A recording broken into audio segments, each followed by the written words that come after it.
Donc, aujourd'hui, je vais poursuivre sur le thème des migrations, thème qui aurait dû être, que j'aurais dû clore la fois dernière, puisque je devais consacrer cette séance à commencer à vous parler du thème suivant, qui s'appelle le PIB fait-il le bonheur.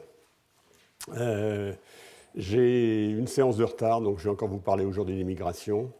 Et Claudia Sénic, qui va venir faire un séminaire à 5h30, dans une heure, vous introduira à toute la discussion sur la mesure du bien-être qui s'est développée dans les dernières décennies. Et je reprendrai moi-même cette discussion, mais non pas le 3 avril comme il était annoncé préalablement, mais le 17 avril. J'ai un problème pour le 3 avril, donc je vous ai indiqué le changement de programme et il est maintenant enregistré sur les affiches, sur le site, etc. Donc le cours suivant sera non pas le 3 avril, mais le 17 avril. Et mon cours de clôture, le cours appelé cours de clôture, sera le 15 mai. La distance au 17 avril s'expliquant par le fait que le 1er mai et le 8 mai sont des mercredis. Voilà, donc merci de prendre note de ces changements. Et on va revenir dans le vif du sujet. Donc je vais vous faire un bref rappel sur ce que je vous ai dit la dernière fois sur les migrations. J'essaierai de prolonger mes coups de projecteur. Je ne prétends pas que ce sont autre chose que des coups de projecteur sur le thème « Qu'est-ce que dit la théorie économique sur ces problèmes ?» en admettant qu'elle dise des choses claires. Et je reprends un petit peu l'avertissement que j'avais donné la dernière fois. Sur ce problème des migrations, je vous avais dit que c'était une question sensible et difficile, qu'il y avait des dimensions qui n'étaient certainement non économiques, puisque ça renvoyait à des idées de valeur. J'avais évoqué la valeur de l'accueil, la valeur sociale de la cohésion de la société démocratique, éventuellement le droit à la migration, autres valeurs éventuelles, etc. Qu'il y avait des effets économiques. Et naturellement, c'est sur ceux-là que je mets l'accent, c'est-à-dire qui se passe sur les rémunérations relatives et absolues, les effets d'immigration sur la rémunération interne des pays qui sont sujets à ces migrations, et sur les bénéfices. J'avais évoqué le problème des retraites, j'y reviendrai assez longuement, ou plutôt je reviendrai assez longuement sur des modèles qui donnent une vision relativement élémentaire de ces questions. Et j'avais dit qu'il y avait évidemment des effets économiques éventuellement forts avec des intérêts potentiellement conflictuels. Et j'avais aussi évoqué une troisième catégorie d'effets que j'appelais les effets politico-économiques, sur lesquels je reviendrai, je les avais introduits avec une citation de Milton Friedman, sur laquelle je reviendrai tout à l'heure. J'en avais donc profité pour mettre l'accent sur les limites de la réflexion économique, alors des limites externes. La réflexion économique ne s'applique pas au premier registre, sauf à faire l'hypothèse que la philosophie est une branche de l'économie, hypothèse quand même un petit peu héroïque. Et elle peut éclairer le troisième registre, elle n'est évidemment pas la seule à pouvoir le faire. Et ce que je veux dire, c'est qu'elle n'a pas non plus le monopole du second registre. Par exemple, sur les effets économiques des migrations, comme je l'avais indiqué, comme je vais le reprendre aujourd'hui, l'intégration des migrants, de leurs enfants, qui sont des questions qui sont très loin d'être strictement économiques, a une influence sur l'évaluation économique des effets des migrations, par exemple. En ce sens, et j'avais mis l'accent sur les limites internes. La limite interne, c'est celle que l'on va rencontrer tout au long de ce cours, c'est-à-dire ce que dit la théorie économique et les limites de ce qu'elle dit. Et pour ce faire, eh bien, je vais reprendre quelques... je vais revenir rapidement sur ce que j'avais dit la dernière fois, qui était un coup de projecteur sur la migration nord-sud des non qualifiés. Je vais vous redire en deux mots ce que j'avais dit la dernière fois, ou plutôt je vais vous le rappeler très brièvement. Et ensuite, je viendrai cette fois ce qui est le cœur du sujet d'aujourd'hui, c'est-à-dire l'économie et l'économie politique des migrations vue du Nord. Je vais abandonner mon ambition de voir les choses de très loin. Et je vais essayer de voir les choses vues du Nord. Alors, le modèle que je vous avais présenté la dernière fois, c'était un modèle de migration sud-nord. C'était un modèle très simple dans lequel il y avait deux pays ou deux pôles, le Nord et le Sud, que je ne vais pas... naturellement, l'expression dans chacun des cas est métaphorique. Et vous aviez, à la fois dans le Nord et le Sud, une demande l'outil de base, c'était en fait d'essayer de décrire une demande des travailleurs non qualifiés à la fois dans le Nord. Hein, c'était la courbe qui était ici. Ici, j'avais le salaire. Hein, ici, j'avais la demande de travailleurs non qualifiés dans le Nord. Et ici, avec un axe hypothétique plus à droite, j'avais la demande des travailleurs non qualifiés dans le Sud. La situation initiale était sa situation dans laquelle il y avait L étoiles non qualifiées dans le Nord, hein, et les autres étant dans le Sud. Je mettais l'accent sur cette catégorie que j'identifiais. Je vais revenir un petit peu sur la logique de cette identification, les limites aussi, qui sont évidentes dans ce cas-là. Hein. Et dans ce modèle, évidemment, il y avait beaucoup de choses qui sont tout à fait... qui ne sont pas dans le paysage. Hein. Je n'ai pas d'effet démographique, j'ai quelque chose de très statique. Hein. Et j'ai deux facteurs, c'est-à-dire les travailleurs non qualifiés et le reste du monde, que j'ai appelé souvent les créanciers résiduels, hein, que j'ai identifiés éventuellement comme les détenteurs du capital, comme les travailleurs qualifiés, et je peux multiplier les interprétations. Voilà. Alors, qu'est-ce qu'on avait trouvé dans ce modèle? Bien, on avait trouvé que si on autorisait l'immigration, compte tenu du fait qu'il y avait un coût de migration dans le Sud, hein, le salaire dans le Nord allait passer de W étoile ici jusqu'à W prime. Les travailleurs non qualifiés vont du Sud vers le Nord, ça fait baisser le salaire dans le Nord. C'est ce que dit le modèle élémentaire, c'est ce que dit l'économie élémentaire. Ce n'est pas complètement contradictoire avec ce qu'on avait vu sur l'effet des migrations, ou sur l'histoire des migrations américaines au XIXe siècle, hein, puisque je vous avais montré sur l'histoire des migrations américaines toute une série d'études, en particulier des simulations faites à partir de modèles d'équilibre général, qui indiquaient qu'il y avait des mouvements dans ce sens liés aux migrations, à la fois dans le pays d'accueil, qui était les États-Unis à l'époque, et dans le pays de départ, qui était l'Europe à l'époque. Donc voilà ce qu'on trouve. Alors, malgré tout, on est dans la logique. Hein, on illustre un petit peu, je vais revenir tout à l'heure sur une des citations que j'avais données, qui est celle de Adam Smith. On est un peu dans la logique, la liberté de circulation permet d'accroître le produit mondial. Hein. Les gens passent des pays où ils sont les moins productifs aux pays où ils sont les plus productifs. Hein. Les zones sont plus productives, dans les zones sont moins productifs. Et donc, dans cette vision du monde que j'avais un petit peu développée, le produit mondial brut augmentait suite aux migrations. Hein, comme les économistes ont tendance à le penser, enfin ont tendance à le suggérer, le produit augmentant, il y a moyen de trouver des transferts forfaitaires entre les gens qui font que tout le monde est gagnant. Ça, c'est l'idée de transfert forfaitaire, c'est les idées associées au deuxième théorème de l'économie du bien-être, hein, pour ceux qui ont suivi mon cours il y a 4-5 ans. C'est des choses qui sont à l'arrière-plan. Alors naturellement, ce qu'on avait mis en évidence ici, c'est pas ça, c'est presque élémentaire et presque trivial, c'est qu'il y avait des gagnants et des perdants. Hein. Alors les gagnants, c'était les créanciers résiduels au nord, quel soit le nom que je leur donne, hein. C'était les migrants au sud, hein. Et les perdants ici dans cette opération, c'était les travailleurs non qualifiés du nord, hein, et les créanciers résiduels du sud. Alors, savoir si le Sud lui-même était gagnant ou pas dépendait de l'ampleur des transferts que les migrants faisaient vers leur pays de départ. Voilà. Alors, naturellement, tout ça est très élémentaire. J'avais essayé d'introduire un petit peu l'idée d'État-providence dans ce modèle. C'est-à-dire que j'avais introduit un État-providence qui opérait suite aux migrations. Et j'avais vu que selon la manière dont il opère, les conclusions que l'on peut tirer sont éventuellement modifiées. Donc c'est ce qu'on avait fait la dernière fois. Alors je vous rappelle que j'étais parti d'une série d'opinions qui valent ce qu'elles valent, mais qui permettent de mettre un petit peu notre discussion en perspective. Hein. La première, c'était l'opinion d'Adam Smith.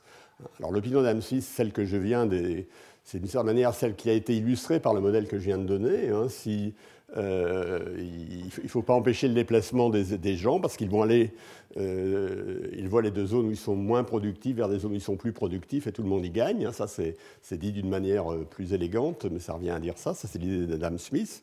J'avais introduit une seconde citation qui est provocatrice, comme celle de Milton Friedman, qui est dans son registre habituel. Hein. Et grosso modo, Milton Friedman dit que l'État-providence est un aimant pour l'immigration non qualifiée et met en péril l'État-providence. Alors, sans faire du tout une exégèse de sa position, parce qu'elle est complexe, on peut en discuter très longtemps, hein, il a réellement écrit que « You cannot simultaneously have free immigration and a welfare state ». C'est une phrase tirée de lui. Il a dit beaucoup d'autres choses qui conduisent à mettre beaucoup de bémols sur cette affirmation, mais il a vraiment dit. Donc ça, c'est la deuxième vision. C'est dans quelle mesure l'immigration est l'État-providence. Question que j'avais essayé d'aborder la dernière fois, assez brièvement. Voilà. Et puis j'avais introduit Karl Marx, parce que c'est bon comme on monte en arrière, comme on monte Adam Smith, entre Adam Smith et Milton Friedman, on trouve quelque part Karl Marx. Hein, et qui dit, alors vous voyez la citation de Karl Marx que vous pouvez lire ici, hein, dans leur ensemble, les variations du taux général des salaires sont exclusivement déterminées par les mouvements d'expansion et de contraction alternatives de cette armée de réserve. Hein, c'est l'idée d'armée de réserve. Alors est-ce que les immigrants sont une partie de l'armée de réserve?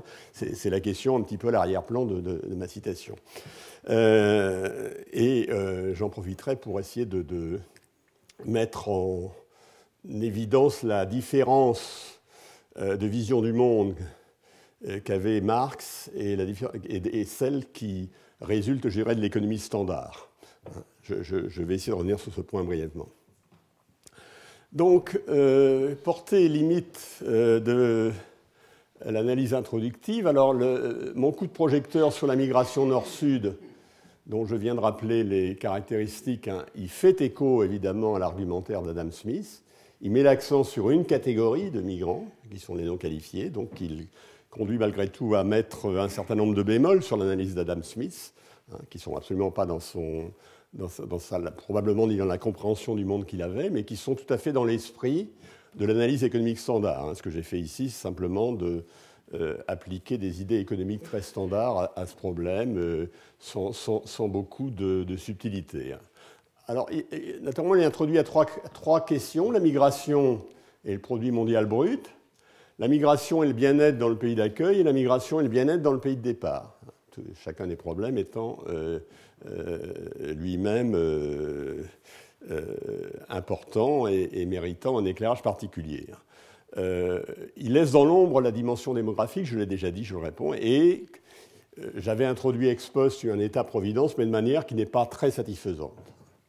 Donc, ce que je vais faire aujourd'hui, c'est que je vais introduire un petit peu le débat associé à la citation de Friedman. Et pour introduire le débat associé à la citation de Friedman, je vais prendre le point de vue du Nord. Je vais rester dans le Nord. Je ne vais pas dire ce qui se passe pour le Sud, c'est bien ou pas bien pour eux. Je vais regarder le Nord et je vais voir comment on peut voir les choses du Nord, ou comment un économiste peut voir les choses du Nord. Hein. Et en particulier, je vais introduire un État-providence. Je vais introduire un État-providence qui sera un État-providence avant migration et un État-providence après migration. Et je verrai ce que je peux retenir, qu'est-ce que je dois retenir de l'argumentaire de Friedman. Je vous avertis tout de suite que ce que je vais retenir n'est pas d'une limpidité totale, hein, mais je donne quelques coups de projecteur. Donc le plan auquel je vais... le plan qu'on va adopter, donc, c'est l'économie et l'économie politique des migrations vues du Nord. Je commencerai par le faire dans le cadre d'un modèle statique, analogue au modèle statique que j'avais introduit la dernière fois, mais à nouveau avec l'accent mis sur le Nord. Ensuite, je verrai l'économie et l'économie politique des migrations toujours vues du Nord, mais dans le cadre d'un modèle dynamique, où j'essaierai de mettre en avant les équilibres démographiques de long terme, qui, comme vous le savez, sont une dimension importante de la discussion du débat public sur les migrations, en particulier en Europe. Alors, avant d'entrer dans ce débat, je voudrais faire quelques remarques amont sur la logique économique de l'évaluation de la distribution des revenus primaires. Qu'est-ce que font les économistes ? Donc la logique et la limite de ce que j'appelle l'économie positive de la distribution du revenu primaire.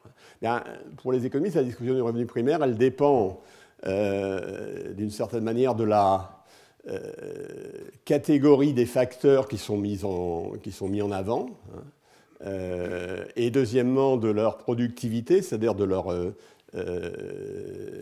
l'effet qu'ils ont sur la production, et de l'offre plus ou moins élevée de ces facteurs. Si vous avez une offre élevée, ben le prix sera plus bas, c'est une règle économique un peu standard, etc. Donc là, je vais revenir un petit peu sur la manière dont on sollicite, cette fois du côté de la production, un certain nombre de facteurs. En général, on prend, dans les analyses que je vais vous proposer ici, comme on le fait habituellement, on prend ce qu'on appelle une fonction de production agrégée. Je mets au niveau je vais dire, il y a un seul bien qui est produit dans l'économie. Dans toute ma théorie du commerce international, j'avais deux biens qui étaient produits. Là, je vais me restreindre, il n'y en aura plus qu'un seul, donc ça va simplifier un peu les choses. Déjà, avec deux biens, c'était un peu compliqué. Avec un seul, c'est un peu plus simple. Et il y a une fonction de production agrégée, alors qu'il y a, par exemple, cette forme Q, c'est la production totale. C'est une fonction, alors de K, je mets le capital, par exemple. De L, c'est une catégorie de travail. L', une autre catégorie de travail. L seconde, ça pourrait être la quantité de terre. Si je reviens avec Sherolin au XIXe siècle, c'était une variable, c'était un des facteurs importants de etc. Et donc, ça c'est l'outil de base. On a une certaine fonction. Quand on va regarder ce problème au niveau agrégé, on va le regarder au travers d'une fonction de production agrégée. Et cette fonction de production agrégée, on lui donne un certain nombre de propriétés. En général, on fait l'hypothèse qu'elle est quasi-concave et qu'elle est homogène de degré 1. Alors, quasi-concave, par exemple, là, je suis dans l'espace KL, c'est cette fonction de production agrégée, ça c'est des isocantes, Q égale constante. Et quasi-concave, ça veut dire que l'ensemble des vecteurs KL qui permettent de produire plus qu'un certain vecteur KL est un ensemble convexe. Ça veut dire que les sections sont convexes. Alors, homogène de degré 1, ça veut dire que si j'ai deux fois plus de capital, deux fois plus de travail, je produis deux fois plus. Alors, on pourrait avoir des rendements croissants, mais pour la simplicité, on va supposer homogène de degré 1. Alors, pourquoi on donne ces propriétés aux fonctions de production ? Parce que c'est des propriétés raisonnables, ce n'est pas des propriétés absolument garanties. Dans le monde réel, pour beaucoup de raisons, on a d'autres dimensions, comme des rendements croissants, par exemple, qui viennent affecter éventuellement ça, mais c'est des propriétés qui sont garanties par des raisonnements au niveau tout à fait microéconomique. Alors, le passage du niveau microéconomique à ces fonctions de production agrégées requiert un certain travail. Je vous l'avais présenté il y a à peu près 7-8 ans, lorsque je vous avais parlé de la production et du passage et de la modélisation de la production agrégée. Mais grosso modo, la leçon de cet exercice sur l'agrégation de la production, c'est que les propriétés héritées au niveau élémentaire, on va les retrouver, d'une certaine manière, en particulier ces deux propriétés, on va les retrouver au niveau agrégé. Alors, la première remarque, c'est que ça, c'est pas innocent. D'abord, on a défini un certain nombre de catégories homogènes. Il y a la terre, il y a le travail, il y a le capital. Ça veut dire qu'on est dans un monde où deux unités de capital sont absolument interchangeables. On est dans un monde où deux unités de travail d'une certaine catégories sont absolument interchangeables. Donc, donc ça c'est une première chose. Par contre, entre catégories, la modélisation qu'on adopte fait intervenir des complémentarités. Par exemple, si je prends comme fonction de production f de KL une fonction de production que j'appelle Cobb-Douglas, K alpha L1 moins alpha, ça ressemble assez à ce qu'il y a ici. Là, j'ai presque K1,5 L1,5 ou KL, c'est presque des hyperboles. Eh bien, on a nécessairement la propriété suivante que D2F sur DL dK est positif. Et ça, c'est pas du tout anodin. Ça veut dire quoi ? Ça veut dire que DF sur DL, qu'est-ce que c'est ? C'est la productivité marginale du travail. Elle augmente lorsque le capital augmente. DF sur DK, c'est la productivité marginale du capital. Elle augmente lorsque la quantité de travail augmente. C'est-à-dire dès lors qu'on a fait ces hypothèses, on est dans un monde où si vous êtes un facteur, vous avez intérêt à ce qu'il y ait plus de l'autre facteur. Ça augmente votre productivité. Et naturellement, ce n'est pas anodin. Et en particulier, rien n'est aussi strict quand on prend des niveaux élémentaires du type de travail et qu'on les met dans plusieurs catégories qui sont complètement homogènes, on appauvrit évidemment le monde par rapport le monde stylisé est plus pauvre que le monde réel. C'est pas anodin. Alors il y a d'autres propriétés. L'élasticité de substitution est égale à 1. Si vous bouger de 1% le rapport casuel, bouger de 1% le rapport du taux d'intérêt sur le salaire qui est associé, ou si vous bougez de 1%, ce rapport taux d'intérêt sur le salaire, bouger de 1% le rapport casuel. Hein. Dans ce monde très simple, dans le monde de Cobb-Douglas, ça va plus loin. C'est-à-dire que la part des revenus, et c'est une propriété j'ai parlé pas mal au moment où on faisait la commerce internationale, hein, la part des facteurs dans le revenu est fixe. Leur prix peut varier, mais la part qu'ont chacun des facteurs dans le revenu, la part du capital, avec cette fonction spéciale, la part du capital dans la distribution des revenus est fixe. Elle est égale au coefficient alpha, qui est, dans nos sociétés, on a tendance à dire que c'est entre 25 et 30%, par exemple, etc. Alors bien sûr, c'est un cas particulier.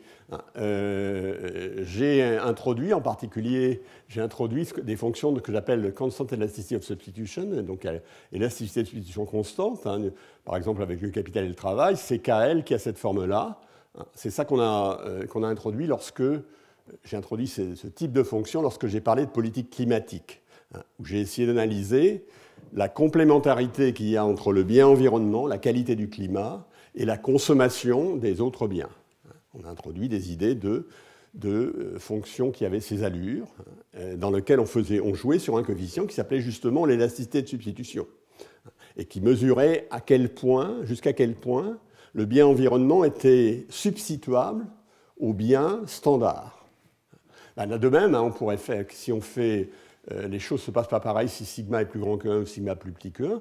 Quand sigma est égal à un infini, il y a substitution parfaite entre les facteurs, hein, parce que l'infini sur l'infini, ça fait 1, donc ça fait k plus L.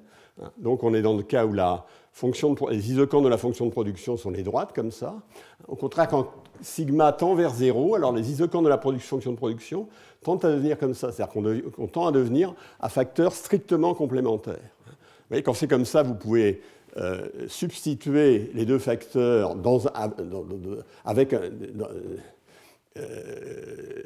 selon un certain taux et vous maintenez la production, quelle que soit la composition des inputs dont vous partez.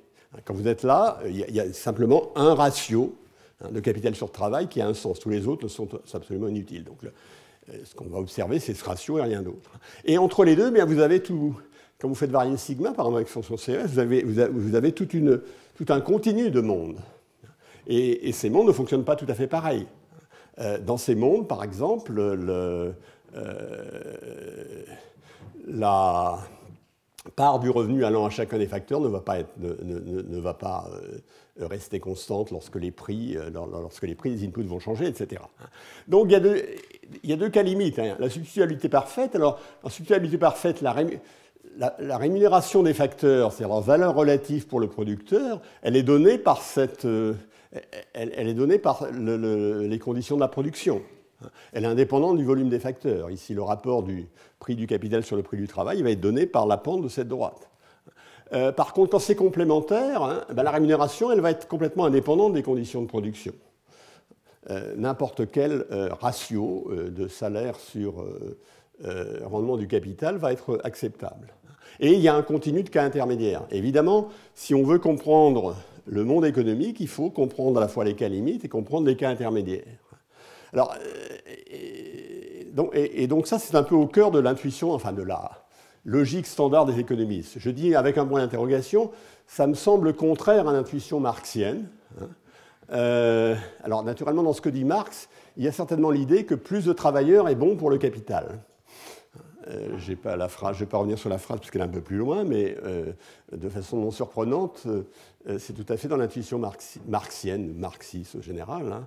Mais il n'y a sûrement pas l'intuition que plus de capital est bon pour les travailleurs. Intuition qui est un élément fort, par exemple avec une fonction de Cobb-Douglas, les travailleurs ils souhaitent qu'il y ait plus de capital, parce que plus il y a de capital, plus leur rémunération est élevée. Et donc, l'intuition marxienne, elle est plus proche de ça, hein, de facteurs de production complémentaires que de Cobb-Douglas, évidemment. Et alors, là-dessus, malgré tout, il y a quand même des faits stylisés. Si vous regardez les salaires dans le monde et que vous mettez en face le capital par tête dans le monde, hein, il semble que la vision standard des économistes est assez bien justifiée. Il y a une corrélation pas parfaite, mais assez étroite entre le volume du capital par tête et les salaires dans chacun des pays. Mais à nouveau, c'est une intuition qui n'est pas absolument naturelle. Voilà. Alors je vais revenir là-dessus. Je reviens maintenant à mon sujet qui est migration et l'État-providence.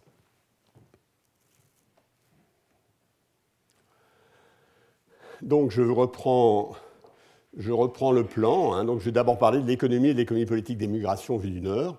Je donne quelques éléments d'arrière-plan, parce qu'on va parler beaucoup de qualifiés, non qualifiés, dans l'économie et l'économie politique vue du Nord. J'ai noté que pour l'Union européenne, la justification des migrations, une des justifications importantes, ce sont les problèmes démographiques de la plupart des pays européens. Juste une remarque, alors sur qualifié et non qualifié, dans les 2 dernières décades, l'Union européenne a accueilli 26 millions de migrants. Elle a accueilli 85% des migrants non qualifiés vers les pays développés. Donc si vous prenez les migrants non qualifiés vers les pays développés, il y a 85% en Europe. Pour les États-Unis, qui a des chiffres, je n'ai pas retrouvé les chiffres exacts, comparables au sens large, effectivement en migration par tête, avec un coefficient dont je ne me souviens plus, mais en tout cas, ils accueillent 55% des migrants éduqués du monde. Juste pour mettre en exergue la différence des politiques ou des... alors on verra si c'est contrôlé ou si c'est pas contrôlé, mais ça c'est une autre affaire. Alors évidemment, je note aussi le cas du Canada et de l'Australie. Il y a un certain nombre de pays qui ont un très fort encouragement à l'immigration très qualifiée. Alors je vais revenir... donc je vais vous présenter un modèle dans lequel je vais discuter... on va être dans un monde assez simple. Il y aura 2 catégories de travailleurs, les travailleurs qualifiés et les travailleurs non qualifiés. Donc il y aura 2 facteurs de production, le travail qualifié et le travail non qualifié, avec tous les bémols que je mets sur la rigidité et la force de cette hypothèse, le caractère schématique de cette hypothèse. Il y a une fonction de production comme Douglas, A, Ls. Alors Ls, ça veut dire la quantité de travailleurs, S c'est pour skilled, à la puissance alpha, Lu c'est la quantité de travailleurs non qualifiés à la puissance 1 moins alpha. A, c'est la productivité globale des facteurs, si on veut. Donc, si vous avez Ls travailleurs qualifiés, Lu travailleurs non qualifiés, ce que vous produisez, c'est ça. Donc, la productivité marginale de S, quand vous ajoutez un travailleur non qualifié, c'est obtenue en prenant la dérivée de ceci. Donc, c'est A alpha Lu sur Ls à la puissance 1 moins d'alpha. La productivité marginale de U, c'est cette formule-là à la puissance alpha. Et vous voyez évidemment que la productivité marginale de S décroît quand il y a beaucoup de qualifiés, la productivité marginale de U décroît quand il y a beaucoup de non qualifiés. Toutes choses égales. Alors maintenant, dans ce monde simple, comment se détermine l'équilibre ? Bien, il se détermine comme il se déterminait dans le monde plus compliqué de Heckscher-Ohlin que j'avais présenté, puisque c'est du Heckscher-Ohlin avec un bien. Alors une manière de le comprendre, c'est de se mettre dans l'espace WS, WU, c'est de se mettre dans le dual, de mettre donc en abscisse le salaire des non-qualifiés ici, le salaire des qualifiés ici, et de regarder la courbe, c'est-à-dire la combinaison de salaire qualifié et de salaire non qualifié qui donne un prix de 1 au bien. Ça s'appelle la courbe de coût. C'est ça qu'on avait utilisé comme outil dans le cas Heckscher-Ohlin. Elle a cette forme-là, elle a aussi sa concavité tournée vers ici. Et comment se détermine l'équilibre ? Simplement, vous prenez le vecteur LU-LS. LU, c'est le nombre de travailleurs non qualifiés, LS, c'est le nombre de travailleurs qualifiés. Vous regardez ce vecteur. Et puis, vous vous placez en un point où ce vecteur est perpendiculaire à cette courbe d'iso-coût. Ça vous donne l'équilibre du système. Ça vous donne le salaire des qualifiés et le salaire des non qualifiés à l'équilibre. C'est un monde très simple parce que si on multiplie le nombre de... C'est un monde dans lequel il n'y a pas de rendement d'échelle. Vous multipliez le nombre de qualifiés et le nombre de non qualifiés par 2, eh bien, vous ne changez absolument rien à la location, vous ne changez absolument rien au salaire. Vous doublez la production, bien sûr, mais vous ne doublez pas la production par tête et vous ne doublez pas la consommation par tête. Et c'est dans un monde dans lequel les effets élémentaires que j'ai indiqués sont vrais. S'il y a si LU est plus faible, c'est-à-dire si la composante horizontale de ce vecteur... Pardon, si LU est plus grande, si la composante horizontale de vecteur est plus grande, il faut aller ici pour que ce soit perpendiculaire. Ça veut dire que je vais avoir WU plus faible. C'est-à-dire le ratio WU-WS varie inversement au ratio LU sur LS dans ce monde. Donc voilà, c'est ce monde un peu schématique sur lequel je vais essayer de discuter de mes problèmes. Alors pour ça, je vais le compliquer un peu. Alors en fait, je m'appuie en fait sur la lecture d'un ouvrage qui s'appelle Migration of the Welfare State par Asaf Razin, Ephraim Zadka et je ne sais plus son prénom, Subhan Kir, dans lequel j'essaie de vous donner des 150 pages du livre que j'ai parcouru. J'essaie de vous donner en un quart d'heure quelques idées de ce qui s'y trouve, hein, sans prétendre que je le maîtrise parfaitement. Et donc je reviens dans cette économie. Elle est là tout à l'heure. A priori, il y a LU non qualifié et LS qualifié. Et je vais introduire l'immigration. C'est-à-dire que je vais faire l'hypothèse en fait, que la population, hein, elle est égale à 1 plus mu, hein, où mu est une population de migrants. Et je vais supposer que dans les migrants, il y a sigma % qui vont être des qualifiés, et donc 1 moins sigma qui vont être des non qualifiés. Donc la population initiale, c'était S1 moins S, hein, qualifié, non qualifié, 1 moins S pour les non qualifiés. La population après migration, c'est S plus sigma mu, ça c'est les qualifiés, hein, puisque j'ai mu la proportion de migrants, sigma la proportion de qualifiés, et 1 moins S plus 1 moins sigma mu. Proportion de non qualifiés est 1 moins mu. Alors évidemment, je répète que tout ça, c'est un point de vue beaucoup trop schématique. Les problèmes distributifs sont exagérément simplifiés. Deux types de travail. Il n'y a pas de capital. Si je mettais du capital, il y aurait un troisième larron, hein, qui viendrait ici. Je pourrais mettre une troisième catégorie de travail, par exemple des travails très peu qualifiés. Hein, ça introduirait aussi des conclusions relativement différentes, éventuellement, enfin, qu'il faudrait amender, bien sûr. Et puis, je vais introduire maintenant, dans ce modèle-là, il est quand même suffisamment simple pour que j'introduise un état-providence. Alors, je vais introduire un état-providence, hein, qui va être simple. Plus simple que le vrai État-providence sur lequel Lionel Rago nous avait donné toute une série de coups de projecteur la fois dernière. Hein. Et évidemment, dans ce modèle statique, tout problème intergénérationnel va être absent. Alors, qu'est-ce que va être mon État-providence ? Bien, mon État-providence, il va consister à avoir un système fiscal qui vous dit que grand R, votre revenu après impôt, est égal à B plus un moins taux W, où W est votre revenu avant impôt. Donc ici, le long de cet axe-là, vous avez le revenu avant impôt. Ici, le long de cet axe-là, vous avez le revenu après impôt. Hein, et votre système fiscal a en quelque sorte un revenu minimum, petit b, hein, qui est accessible à tout le monde, même s'ils n'ont aucun revenu avant. Hein. Et ensuite, quand vous gagnez 1, eh bien, vous gardez simplement un moins taux de revenu. Donc il y a une taxe linéaire, on l'appellera la flat tax pour reprendre l'anglicisme. Hein, donc c'est une taxe, un taux de taxation linéaire, petit taux. Et donc là, 1 moins taux, c'est le taux de prélèvement. Donc, qu'est-ce qui va se passer ? Bien, dans ce monde, je vais essayer de comprendre comment ça va modifier mon équilibre simple. Mon équilibre simple du monde initial, c'est assez facile à comprendre. Celui-là va être assez facile à comprendre parce que je vais faire des simplifications qui vont rendre l'algèbre simple. Ça ne veut pas dire que je vais vous donner toute l'intuition, mais grosso modo, qu'est-ce qui va se passer ici ? Bien, les gens ils vont avoir une utilité pour la consommation et une désutilité pour le travail. Cette taxe va modifier leur offre de travail. Si elle ne modifie pas leur offre de travail, rien ne change par rapport à ce qu'on fait, au monde antérieur, sauf qu'on peut faire des transferts forfaitaires. Ici, ce ne sont pas les transferts forfaitaires. Quand vous mettez une taxe, vous changez les comportements des agents, et changeant les comportements des agents, vous affectez évidemment l'équilibre économique d'une façon plus complexe. Alors là, en fait, le modèle est tel qu'il y a une élasticité de l'offre de travail par rapport au salaire, et que quand vous avez un salaire W, votre offre de travail est un moins taux W à la puissance epsilon. Donc il y a une élasticité epsilon de votre offre de travail par rapport à votre rémunération qui est un moins taux W, votre rémunération marginale, votre salaire marginal. Alors dans ce monde-là, qu'est-ce qu'on va faire ? Il faut déterminer un équilibre, c'est trouver WS et WU qui sont tels que s'ils sont annoncés, ils vont être réalisés. Alors, comment vous faites ? Vous prenez WS, WU. À WS, WU, vous avez... les gens prennent des décisions en ce qui concerne leur offre de travail.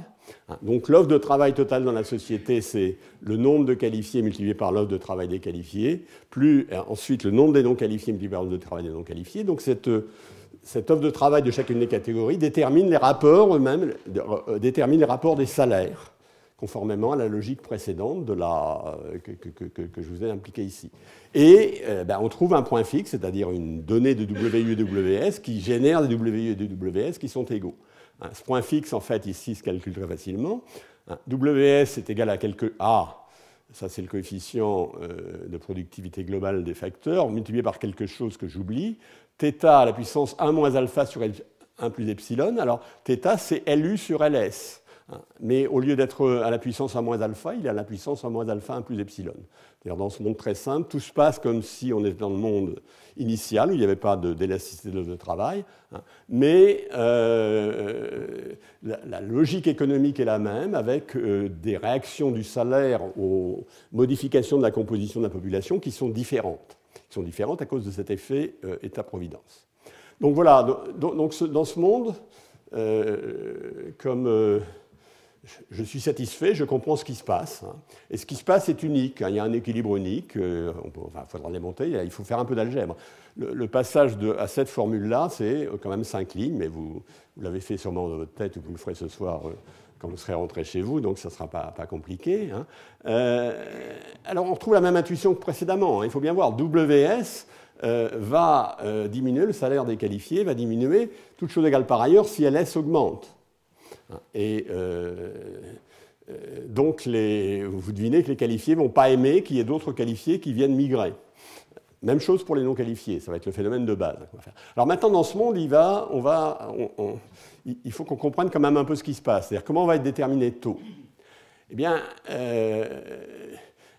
à quoi servent les recettes? D'abord, il y a des recettes. Ce système, c'est un système fiscal, donc il y a un prélèvement, il y a des recettes. Les recettes, elles servent à financer l'impôt négatif, le revenu minimum garanti à tous, à financer B. Donc à l'équilibre, tout ce qui est à l'équilibre, il y a des gens qui sont bénéficiaires de ce côté-ci de l'échelle des revenus. Il y a des gens qui ne sont pas bénéficiaires, au sens ils touchent moins que leurs revenus. Et le système fiscal est en équilibre. Donc les recettes, elles dépendent de taux, mais on est dans un monde où on peut calculer les recettes en fonction de taux. Elles ont une forme très simple, c'est-à-dire une forme en U, renversée. C'est-à-dire il y a ce qu'on appelle une courbe de l'affaire, c'est-à-dire que quand taux augmente, les recettes augmentent, et il y a un maximum de taux après lesquels les recettes se mettent à diminuer, avec l'effet sur l'offre de travail. C'est vraiment l'économie publique très standard. Alors évidemment, dans ce monde-là, les gens ne seront pas d'accord sur le bon taux. On y reviendra, c'est normal, c'est ce qui se passe dans les... il est rare que dans les démocraties, les gens soient d'accord sur le système fiscal, et il vaut mieux qu'il en soit ainsi dans notre modèle. Alors, quelle va être la question? Je prends le système... Je vais poser plusieurs questions, parce que mon monde est très simple, mais vous allez voir que j'aurai du mal à répondre, malgré tout, dans ce monde très simple, à des questions qui paraissent assez élémentaires. La première que je vais prendre, c'est, je vais dire... Le système fiscal est donné, le volume de migration est donné, je le prends comme je n'en discute pas. Donc la population, c'est 1 plus mi. Je rappelle la répartition entre qualifiés et non qualifiés qui est ici. Et je vais supposer, je vais me demander qu'est-ce qui va se passer, quel est le choix de sigma dans cette société, quel est le choix de la proportion de travailleurs qualifiés dans les migrants, qui est une donnée. Alors ce choix ne va pas être les mêmes pour les deux catégories. Alors, à nouveau, je répète, si la migration est proportionnelle à l'existant, il ne se passe rien dans ce monde. Et les gens sont indifférents. Alors, toute chose égale par ailleurs, les souhaits des migrants sont d'avoir des migrants de catégorie opposée à la sienne. Pourquoi? Parce que si vous êtes qualifié, si on met des qualifiés, ça baisse votre salaire, toute chose égale par ailleurs. Et le contraire pour les non qualifiés. Si vous mettez des non qualifiés, ça va être votre salaire. Si vous mettez les qualifiés, au contraire, ça le monte. Donc il y a une opposition d'intérêt entre qualifiés et non qualifiés sur la nature des migrants. Alors je disais toute chose égale par ailleurs, parce qu'il y a un second effet, qui est l'effet sur la performance du système fiscal.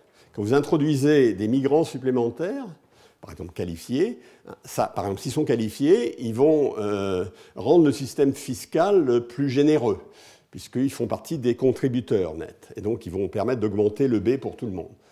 Donc, s'il n'y a que cet effet, tout le monde est d'accord pour qu'ils viennent. Alors, évidemment, Donc chaque catégorie a des opinions différentes. Alors maintenant, si vous regardez un peu plus bas, quel est le choix des non qualifiés? Le choix des non qualifiés, c'est de choisir sigma égale 1, c'est-à-dire choisir des migrants uniquement qualifiés. Le choix des qualifiés est plus complexe, c'est-à-dire qu'ils voudraient bien des non qualifiés, mais leur effet sur la performance du système fiscal, il y a deux effets contraires. Il y a leur effet sur leur salaire et il y a leur effet sur la performance du système fiscal. Pour la performance du système fiscal, ils aimeraient mieux des qualifiés. Donc si vous faites le calcul, vous trouvez qu'ils choisissent sigma plus petit que 1, entre 0 et 1. Donc voilà la nature dans mon monde simple, voilà la nature des désaccords sur l'immigration. Alors maintenant, je vais essayer de m'approcher de ce qui était mon problème, quelle est la générosité de l'État-providence et l'immigration. Alors, donc je vais regarder la deuxième question, le choix de sigma, donc j'ai migration, je ne sais pas, je peux l'appeler contrôlée, je peux l'appeler contrainte si vous regardez du côté des migrants, je peux l'appeler choisie si vous regardez du côté du pays d'accueil, et je vais regarder les effets sur la générosité de l'État-providence. Quels sont les effets de la générosité de l'État-providence sur mon choix de migrants? Et la réponse n'est pas complètement triviale, c'est que c'est d sigma sur des taux est positif. Alors, ça veut dire que quand on augmente le niveau de taxation étant une donnée, je regarde ce que veulent les gens sur le niveau de migration. J'augmente ce niveau de taxation et je regarde ce qu'ils veulent à nouveau. Et je trouve que d sigma sur des taux est positif. Alors, d sigma sur des taux positifs ou nuls, oui, je dois en mettre positif ou nul, puisque pour les qualifiés, ils sont toujours, quel que soit taux, ils sont toujours pour qu'il y ait des migrants qualifiés, les non qualifiés.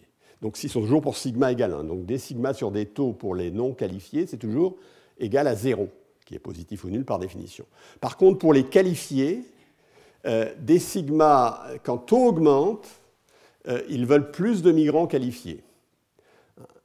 Pourquoi? Parce que, grosso modo, intuitivement, l'effet sur le salaire est le même, mais l'effet sur leur salaire d'un nouveau qualifié est le même. Mais par contre, le bénéfice pour le système fiscal d'un nouveau qualifié est plus important, avec un taux de taxe plus élevé. Ça ne veut pas dire qu'ils aiment ce taux de taxe plus élevé, mais ils le constatent.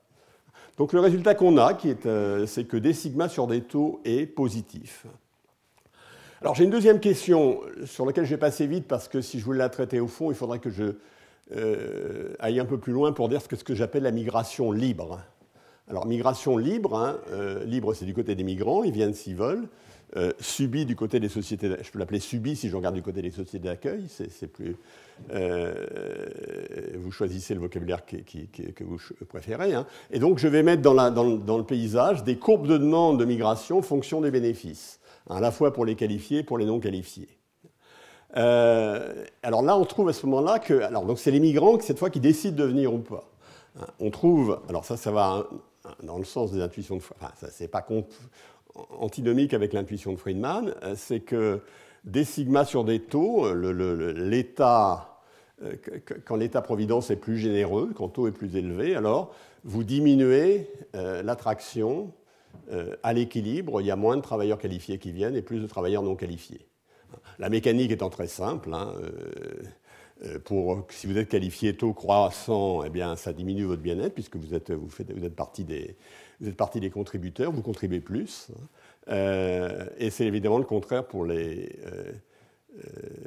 migrants non qualifiés. La générosité de l'État-providence joue bien le rôle d'un aimant. Alors, les auteurs que j'ai indiqués ici dans leur livre ont un certain nombre d'études empiriques dont ils disent qu'elles confirment ces deux intuitions à la fois. Je n'ai pas l'expertise nécessaire sur cette étude empirique pour vous dire si je suis d'accord ou pas. Mais on va maintenant... je suis un peu en retard et je vais... Donc après avoir résolu ces deux premières questions, je vais regarder une troisième question. C'est la détermination du système fiscal. C'est-à-dire, je vais maintenant... Tout à l'heure, je choisissais sigma, et on n'était pas d'accord dans la société. Je choisissais... maintenant, je vais choisir taux. Alors, pour choisir taux, je vais supposer que B, ce n'est pas nécessairement un revenu minimum garanti, c'est plutôt un niveau de bien collectif commun à tous les agents. C'est-à-dire, tout le monde veut un taux positif. Même si vous êtes... Dans mon premier modèle, les qualifiés ne voulaient pas un taux positif, ils auraient voulu un taux négatif. Là, ici, tout le monde voudra un taux positif, compris entre 0 et le taux de l'affaire. Évidemment, les non qualifiés veulent un taux plus élevé que les qualifiés, mais tous les deux veulent un taux positif. Donc vous pouvez classer les conflits politiques sur la générosité de l'État-providence sont extrêmement faciles à circonscrire. Alors ce que l'on trouve ici, c'est maintenant augmentant le nombre de qualifiés dans la... Il y a une migration mu qui est donnée. Augmentons, toute chose égale par ailleurs, augmentons sigma. C'est une donnée. Augmentons-le. Comment est-ce que ça va changer la générosité de l'État-providence? Eh bien, la réponse ici, c'est que des taux sur des sigma va être positif. Alors l'intuition, c'est une question simple. Le modèle est simple. L'intuition n'est pas si simple que ça. Pourquoi pour toutes les catégories, alors évidemment, le taux optimal, il n'est pas le même pour les qualifiés et pour les non qualifiés. Quand je dis des taux sur des sigma, ça veut dire le taux préféré par une des catégories, la dérivée du taux par rapport à sigma est positif. Et c'est vrai pour chacune des catégories. Naturellement, le des taux sur des sigma n'est pas le même pour les deux. Et le taux n'est pas le même pour les deux. Ça vient quand même du fait que les migrants sont contributeurs nets. Donc, il n'est pas trop étonnant que les qualifiés qui sont en place acceptent un taux plus élevé, autre chose égale par ailleurs, choisissent un taux plus élevé lorsqu'il y a plus de qualifiés, parce qu'ils partagent, ils sont plus nombreux à le partager. C'est ça un petit peu l'intuition. Vous avez une intuition symétrique pour les non qualifiés. Et naturellement, ça renforce la préférence initiale des non qualifiés pour la migration qualifiée, puisque si vous êtes non qualifié, vous préférez la migration qualifiée.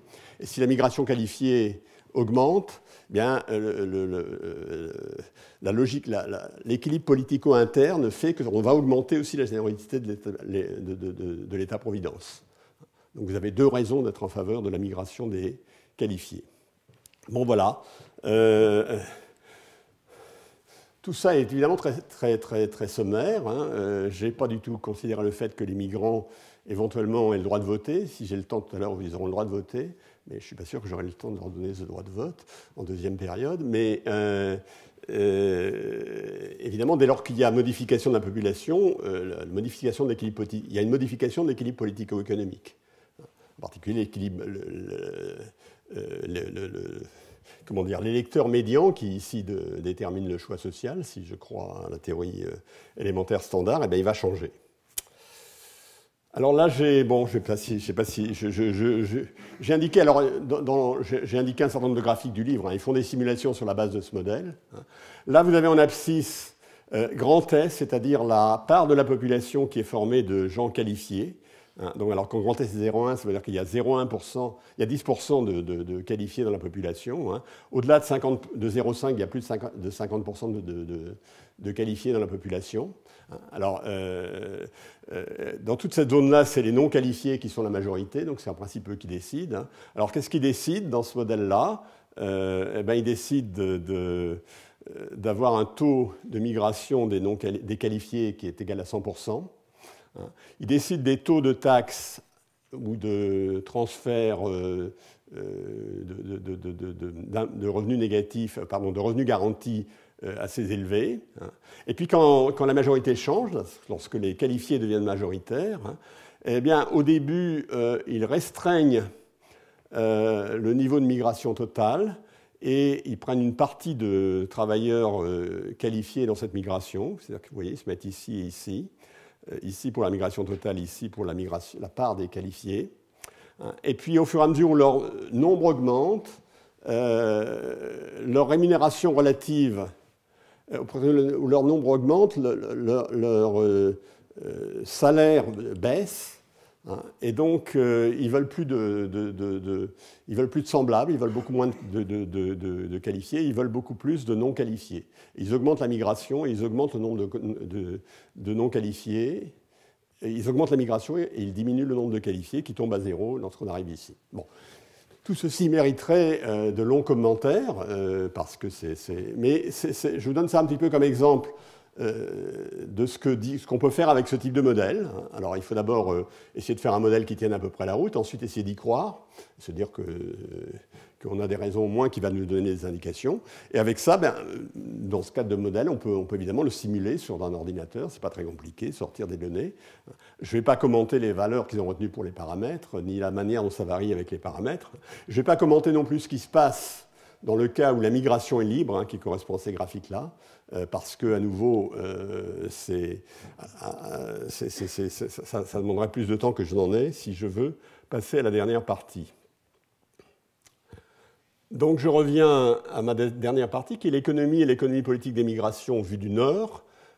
Je rappelle à l'arrière-plan l'effet stylisé que j'avais indiqué tout à l'heure, que je reprends. Et je vais juste introduire, alors pour vous donner une idée de ce qu'il y a dans ce livre, il y a deux parties. Dans la deuxième partie, dans la première partie, on discute du modèle que je viens de vous présenter, sur lequel je vais donner quelques coups de projecteur. Dans la deuxième partie, on discute d'un modèle dans lequel, ce qu'on appelle un modèle à génération, c'est-à-dire qu'il y a deux générations, il y a les jeunes et les vieux. Les jeunes travaillent, consomment et épargnent. Alors là, on va éliminer toute difficulté en disant que les salaires et les taux d'intérêt sont donnés par le reste du monde. On est un petit pays, on n'a absolument aucun... Ce qui se passe chez nous n'affecte ni les salaires ni les taux d'intérêt. Et on va faire une taxe, une flat tax sur le salaire, comme tout à l'heure. Et naturellement, cette flat tax, elle va financer une retraite qui va être donnée aux vieux et qui va être accessible aux migrants quand ils sont vieux. Alors, le modèle politico-économique, c'est que le taux de la flat tax va être déterminé par le vote. La décision, c'est une décision à la majorité à chaque période. C'est une décision sur le quota de migrants. Alors là, il n'y a plus qu'une catégorie de migrants, il faut bien voir, sur le quota de migrants et sur la taxe. Le taux de croissance de la population des natifs est petit n et des migrants petit m. Petit m sur une période. Les petits-fils de migrants sont comme les natifs et croissent aussi au taux petit n. Alors les migrants ne votent pas aujourd'hui, mais eux et leurs enfants votent demain. C'est un élément important de l'équilibre politico-économique qu'on va voir. Alors il y a une seule catégorie de travail. Ça ressemble à une retraite par répartition. Ce n'est pas une retraite par répartition au sens strict. C'est des retraites qui sont fiscalisées s'il y a une majorité pour le faire. Et pour qu'il y ait une majorité pour le faire, il faut qu'il y ait beaucoup de vieux dans ce modèle-là. C'est ce que ça va être un peu là. Donc il y a beaucoup de choses qui sont totalement simplistes. La conjonction des logiques de solidarité intergénérationnelle qui mêlent la solidarité vers les enfants, on finance l'éducation, vers les anciens, on finance la retraite, etc. C'est beaucoup plus compliqué que ça. Donc c'est une histoire très caricaturale. Alors en 2 minutes, je vais essayer quand même de vous dire ici, s'il n'y a pas de migration dans ce monde, le monde est très simple. Si le taux de croissance démographique est négatif, eh bien, le système est soutenable. Pourquoi ? Parce que les vieux sont majoritaires à chaque période. Il y a de moins en moins de monde dans la population, mais les vieux sont majoritaires à chaque période. Alors maintenant, si on met des migrations, la logique politique, c'est que les jeunes, s'ils sont majoritaires, ils mettent une taxe zéro, ils ne financent pas les retraites, et ils mettent un niveau de migrants maximal tel que les vieux et la majorité demain. Ils prennent un niveau de migrants maximal, mais de telle sorte que ça ne change pas la majorité demain, que ce soit eux qui aient la majorité demain. C'est simple. Alors maintenant, si les vieux sont majoritaires dans ce monde-là, ils choisissent une taxe à la Laffer et ils ont une bonne retraite. Et ils choisissent les migrations maximales, puisque ici les migrants financent la retraite. Alors les sentiers d'équilibre, en fait, il y a ce qu'on appelle des équilibres de Markov. Alors ça va dépendre du taux de croissance des natifs qui est négatif, ça c'est l'hypothèse que je vais faire, et des migrants qui est positif. Alors si avec le quota maximal, le taux de croissance de la population reste négatif, celui des migrants étant positif, mais la somme reste négative, avec le nombre maximal de migrants que je peux intégrer. Eh bien, à nouveau, je vais intégrer à chaque fois le maximum de migrants, mais les vieux seront toujours majoritaires dans la société et les retraites seront toujours très bien financées avec un taux de l'affaire. Alors, il se peut maintenant que le taux démographique, lorsqu'on met des migrants, redevient positif. Alors, on verrait dans ce monde quand même un peu particulier, on verrait un cycle. Quand les jeunes sont majoritaires, alors, il y a une taxe zéro, ils ne financent pas les retraites, ils choisissent le nombre de migrants pour que les vieux soient majoritaires demain. Les vieux seront donc majoritaires demain. Dans ce cas, ils choisiront un nombre de migrants maximal, la taxe de l'affaire, mais les jeunes seront majoritaires après-demain, et ça durera indéfiniment. Alors vous allez me dire, c'est une histoire un petit peu simple. Alors il faudrait que je la complique, bien sûr, en mettant des migrants de catégories différentes, ce que je pourrais faire ici. Alors avec les migrants de catégories différentes, on verrait des éléments un peu plus complexes, parce qu'il y aurait plus de catégories. On verrait en particulier apparaître la question de est-ce que les fils de migrants sont comme les migrants? Est-ce qu'ils ont la même catégorie sociale? Est-ce qu'ils sont qualifiés comme les migrants? Est-ce qu'ils sont non qualifiés comme les migrants, etc. C'est une variable qui devient importante. Et il se passe des choses à peu près identiques. Il va se passer des choses à peu près identiques, sauf que très souvent, alors là, on va choisir des migrants qualifiés. On va choisir des migrants qualifiés parce qu'ils apportent plus pour le financement des retraites, mais on ne va pas en choisir trop parce que il ne faudrait pas qu'ils fassent changer la majorité demain. Donc, je donne vraiment un tout petit coup de projecteur sur ce sujet. Je suis vraiment totalement en retard et je termine donc avant qu'on passe à des choses plus heureuses, le bonheur. Je voudrais conclure en disant qu'est-ce qu'on a appris, hein. Donc on a essayé de comprendre les effets conflictuels de la composition des migrations. C'est clair dans nos modèles, ça ne veut pas dire que c'est clair dans le monde réel. À nouveau, si dans mon modèle j'avais des migrants extrêmement peu qualifiés, les moins qualifiés, les un peu plus qualifiés seraient pour qu'ils viennent. J'aurais pu mettre le capital aussi. Le capital est pour qu'il y ait des migrants qui soient qualifiés ou non qualifiés, etc. Les effets sont moins clairs sur le volume des migrations. J'ai parlé du financement des retraites. Hein, et j'ai mis en exergue, l'analyse met en exergue la différence entre l'immigration libre, hein, que j'appelle subie du point de vue du pays d'accueil, ou l'immigration contrainte du point de vue des migrants, ou contrôlée ou choisie du point de vue du pays d'accueil, qui donne lieu à qui nous conduisent à deux mondes totalement différents. Bien, je crois que je termine presque dans les temps, donc je vous remercie, nous reprenons dans 4 minutes.